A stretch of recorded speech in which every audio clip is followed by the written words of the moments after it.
Pompeii believed its mountain was harmless. For generations, the city lived in the shadow of Mount Vesuvius. Vineyards covered its slopes, houses expanded, trade filled its streets. Occasional tremors came and went. Repairs were made, life continued. The system endured earthquakes, political upheaval, and war. But it had not prepared for an eruption. By the 1st century, the ground beneath Pompeii was no longer stable terrain. Pressure had been building for years, unseen, unmeasured, ignored. Then the mountain fractured. In 79 AD, a column of ash rose miles into the sky. Stones and rocks fell like rain, evoking the force of an enraged god. Roofs collapsed under the weight of the rocks, streets disappeared under the rubble. What had stood for centuries was buried in hours. When the sky turned black, there was nowhere left to run. By dawn, thousands lay entombed where they had fallen, their final movements preserved in hardened ash, their bodies leaving only hollow forms in the stone around them. At that moment, the Roman Empire encountered a force its armies could never confront: the nature. Pompeii was a prosperous Roman city. It stood on the coast of Campania, near the Bay of Naples, at the foot of Mount Vesuvius. Integrated into Rome's sphere of influence, it was neither a provincial capital nor a military stronghold. But it mattered. Fertile volcanic soil sustained vineyards and olive groves. Campanian wine traveled across the Mediterranean in clay amphorae. Elegant villas, painted atriums, and active temples reflected stability and confidence. The first warning came 17 years before the eruption. In 62 AD, the ground convulsed. Temples cracked, columns split, facades collapsed into the streets, statues shattered. Dust filled the air as entire structures gave way. Nearby towns suffered as well.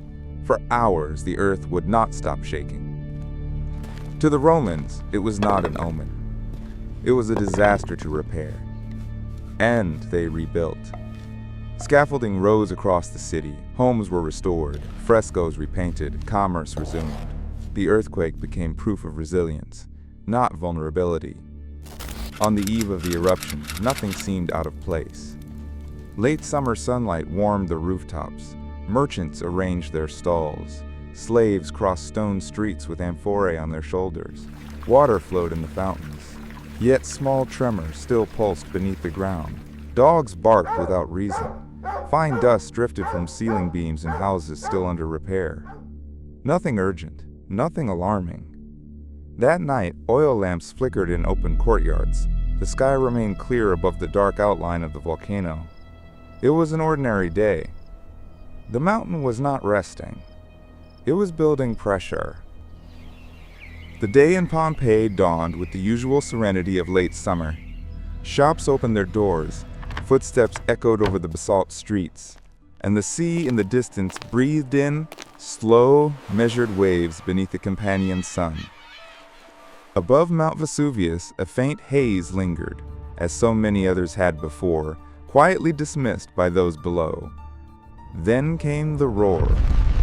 Not a passing sound, but the rupture of something ancient.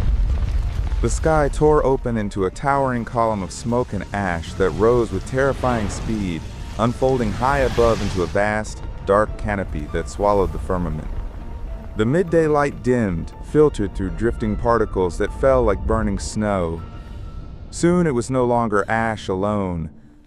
Volcanic stones arced downward in violent trajectories, hurled from the heights with merciless force. Blocks of rock, some larger than carts, crushed rooftops, splintered beams, and gouged craters into narrow streets. Each impact shuddered through painted walls and plastered columns, reducing homes to ruin in a single breath. Every strike seemed to summon another in an unrelenting cadence, as though the mountain were casting fragments of itself upon the city. The air thickened, turning harsh and searing.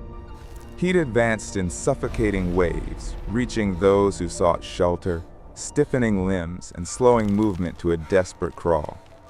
Breathing scorched the lungs. Vision blurred beneath the ash gathering in eyes and throat. The ground trembled in uneven pulses while lightning flickered within the churning cloud, briefly revealing silhouettes moving without clear direction. As the hours dragged on, daylight surrendered to near total darkness. Gates were forced, prayers whispered. Families pressed together beneath roofs that groaned under mounting weight. The relentless crash of falling stone mingled with the continuous roar of the mountain. And then, at the heart of that premature night, the invisible and burning surge descended, swift, dense, inescapable. A scalding breath swept through streets and courtyards, filling every space with fire and ash.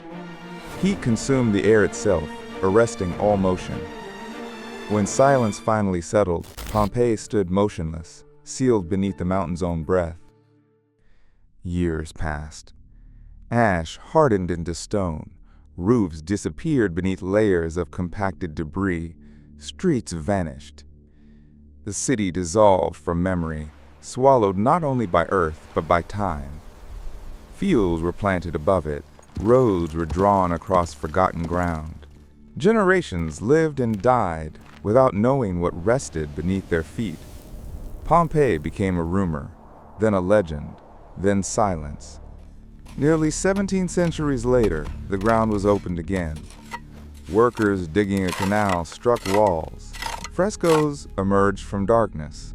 Rooms appeared, intact yet empty, preserved in the posture of interruption. What the eruption destroyed, it had also sealed.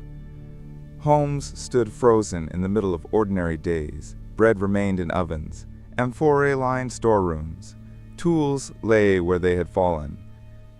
And in the voids left within the hardened ash, forms remained, silent impressions of those who had sought shelter or escape or each other.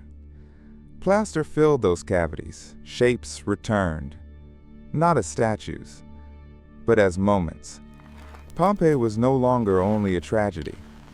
It became a record, a city suspended between breath and silence, offering an unfiltered glimpse into Roman life, its commerce, its art, its hierarchy, its intimacy. Time had buried it. Time had preserved it. Today, beneath the shadow of Vesuvius, the streets stand open once more.